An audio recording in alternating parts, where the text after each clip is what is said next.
Full Moon sale காலை 9 மணியிலிருந்து இரவு 12 மணி வரை ஆகஸ்ட் 27 ஒரு நாள் மட்டும்.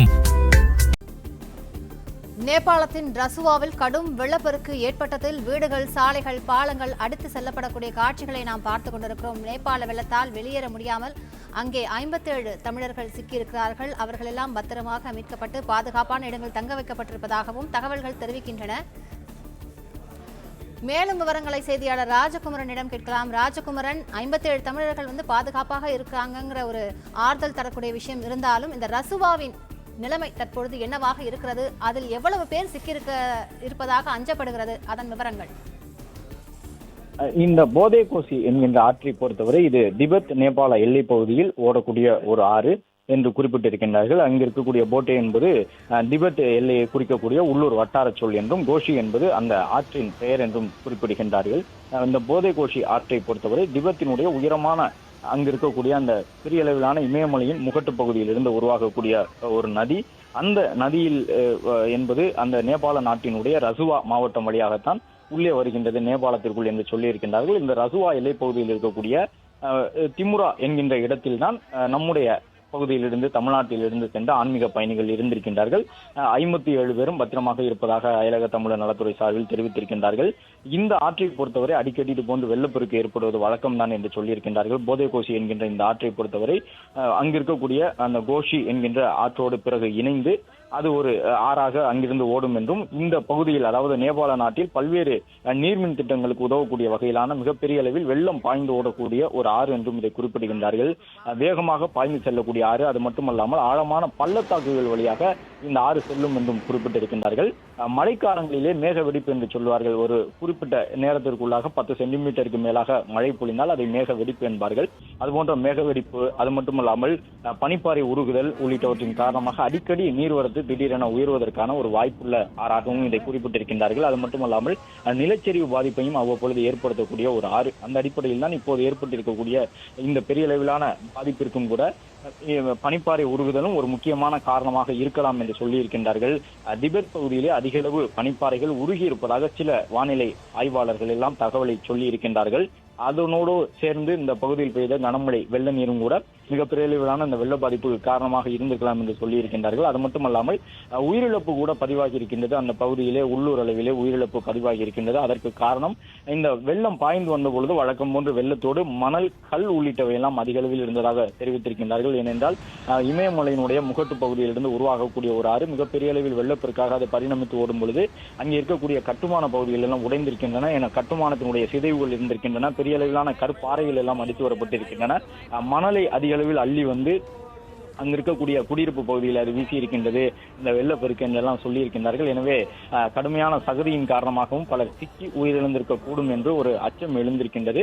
திமுரே என்று சொல்லப்படக்கூடிய பகுதி என்பது இந்த நதிநீர் ஓட்டத்திற்கு ஒரு முக்கியமான பகுதி. அந்த திமுரே பகுதி வழியாக சென்ற பொழுதுதான் தமிழ்நாட்டை சார்ந்த ஆன்மீக பயணிகள் 57 பேர் வெள்ள பாதிப்பில் சிக்கி இருக்கின்றார்கள். அதே நேரம் அவர்கள் இதுவரை கிடைத்திருக்கக்கூடிய தகவல் அடிப்படையிலும் அயலக தமிழர் நலத்துறை வெளியிட்டிருக்கக்கூடிய பதிவுகள் அடிப்படையிலும் நலமாகத்தான் இருக்கின்றார்கள். அங்கு இருக்கக்கூடிய தங்கும் இடங்களில் தங்க வைக்கப்பட்டிருக்கின்றார்கள். நேபாள நாட்டினுடைய ஆயுதப்படையினர் தொடர்ந்து அந்த பகுதியிலே மீட்பு பணியில் ஈடுபட்டிருக்கின்றார்கள். அவர்கள் அமைத்திருக்கக்கூடிய கூடாரங்களுக்குள்ளாகத்தான் தமிழ்நாட்டை சார்ந்த இந்த பயணிகள் தங்க வைக்கப்பட்டிருக்கின்றார்கள் என்ற அளவிலான தகவல் எல்லாம் கிடைத்திருக்கின்றன. இந்த ரசுவா நதியை பொறுத்தவரை ரசுவா மாவட்ட எல்லைக்குள்ளாக இந்த போதே கோசி என்கின்ற ஆறு வருகின்றது. நீர்வரத்து திடீரென அதிகரித்ததன் காரணமாக இந்த வெள்ளப்பெருக்கு பெரிய அளவில் எழுந்திருக்கின்றது. அது மட்டுமல்லாமல் அங்கே உயிரிழந்தவர்களுடைய எண்ணிக்கை என்பது உள்ளூர் அளவிலான மக்களாகத்தான் பதிவு செய்யப்பட்டிருக்கின்றது. சர்வதேச அளவில் இருந்து சுற்றுலா வந்தவர்களுடைய உயிரிழப்பு எண்ணிக்கை என்பதாகவெல்லாம் பெரிய அளவில் எந்த தகவலும் இல்லை என்று குறிப்பிட்டிருக்கின்றார்கள். தொடர்ந்து அவர்களை மீட்பதற்கான பணிகள் நடைபெற்று வருகின்றன. அங்கே ஹெலிகாப்டர் உள்ளிட்டவற்றின் மூலமாக தொடர்ந்து மீட்பு பணிகள் நடைபெறுகின்றன.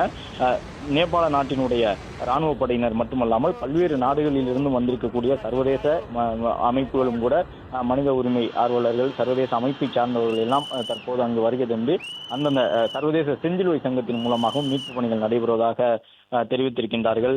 எனவே அவர்கள் எல்லாம் தொடர்ந்து மீட்பதற்கான பணிகள் நடக்கின்றன. அதே நேரம் அடுத்தடுத்து வெளியாகக்கூடிய காணொலியை பொறுத்தவரை உயிரிழந்தவர்களுடைய எண்ணிக்கை அதிகரித்து விடுமோ என்று எண்ணும் வகையிலாக அங்கு இருக்கக்கூடிய குடியிருப்புகளுக்குள்ளே பெரிய அளவில் வெள்ள நீர் உள்ளே சென்றிருக்கின்றது. திமுரே என்கின்ற பகுதி மட்டுமல்லாமல் சியாப்ரு பேசி என்கின்ற ஒரு பகுதியை குறிப்பிட்டிருக்கின்றார்கள். அங்கேயும் கூட பல பாதிப்புகளை இந்த வெள்ளப்பெருக்கு ஏற்பட்டிருக்கின்றது. திமுரே, சியாப்ரு பேசி உள்ளிட்ட இடங்களில் எல்லாம் வீடுகள், சாலைகள், பாலங்கள் எல்லாம் இருந்த இடம் தெரியாமல் அடித்து செல்லப்பட்டிருக்கின்றன. பல இடங்களில் நீர்மின் திட்டங்களுக்காக அமைக்கப்பட்டிருந்த அந்த மின் கட்டமைப்புகள் எல்லாம் பெரிய அளவில் சேதங்களை சந்தித்திருக்கின்றன என்றெல்லாம் சொல்லியிருக்கின்றார்கள். பலரை காணவில்லை என்று அங்கே இருக்கக்கூடிய, அதாவது திபெத் மற்றும் நேபாள நாட்டினுடைய காவல்துறை தரப்பில் சொல்லப்பட்டிருக்கக்கூடிய விவரங்கள் எல்லாம் இருக்கின்றன. அது மட்டுமல்லாமல் அருகில் இருக்கக்கூடிய சில ஆறுகளுக்கும் கூட தற்போது எச்சரிக்கை விடுத்திருக்கின்றார்கள். இந்த ஆற்றில் ஏற்பட்டிருக்கக்கூடிய வெள்ளப்பெருக்கை தொடர்ந்து திரிசூலி என்கின்ற ஒரு ஆறு, அதை ஒட்டி செல்லக்கூடிய ஒரு கிளை ஆறு, அந்த பகுதியிலும் வெள்ளப்பெருக்கு ஏற்பட்டிருப்பதாகவும் அங்கேயும் கூட பெரிய அளவில் பாதிப்புகள் இருக்கலாம் என்றும் குறிப்பிட்டிருக்கின்றார்கள். நிலச்சரிவு, பனிப்பாறை உருகுதல் போன்ற பல்வேறு காரணங்கள் இருக்கலாம் என்று சொல்லியிருக்கின்றார்கள்.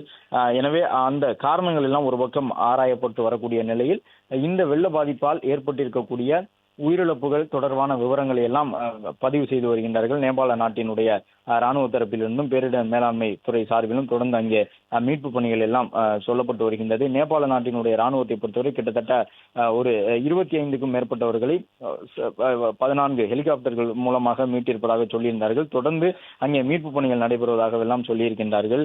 எனவே மீட்பு பணியிலே நேபாள நாட்டினுடைய ராணுவம் ஈடுபட்டு வரக்கூடிய நிலையில் அரசு துறையிலிருந்து தமிழ்நாட்டின் அரசினுடைய பல்வேறு துறைகள் மூலமாகவும் அயலக தமிழர் நலத்துறை மூலமாக கிடைத்திருக்கக்கூடிய தகவல் அடிப்படையிலும் எத்தனை பேருக்கு எவ்வளவு பாதிப்பு ஏற்பட்டிருக்கின்றது என்பது உள்ளிட்ட விவரங்களை எல்லாம் சொல்லி வருகின்றார்கள். எனவே மீட்கப்பட்டவர்கள் எண்ணிக்கை ஒரு பக்கம் இருக்க, இந்த போதைக்கோசி ஆற்றில் இருந்து செல்லக்கூடிய திரிசூலி ஆற்று பகுதியிலும் கூட பெரிய அளவில் வெள்ளப்பெருக்கு இருப்பதாக தெரிய வந்திருக்கின்றது. தொடர்ந்து அவர்களை பற்றிய, அந்த வெள்ளப்பெருக்கில் சிக்கியிருக்கக்கூடியவர்களை பற்றிய விவரங்களை வைத்து அவர்கள் அனைவரும் பத்திரமாக இருக்கின்றார்களா என்று தேடப்பட்டு வருகின்றது. குறிப்பாக இந்த காலகட்டம் என்பது இந்த கைலாச மலைக்கு செல்லக்கூடிய, திருக்கைலாய யாத்திரை செல்லக்கூடியவர்களுக்கு முக்கியமான காலகட்டம் என்று சொல்லப்படுகின்றது.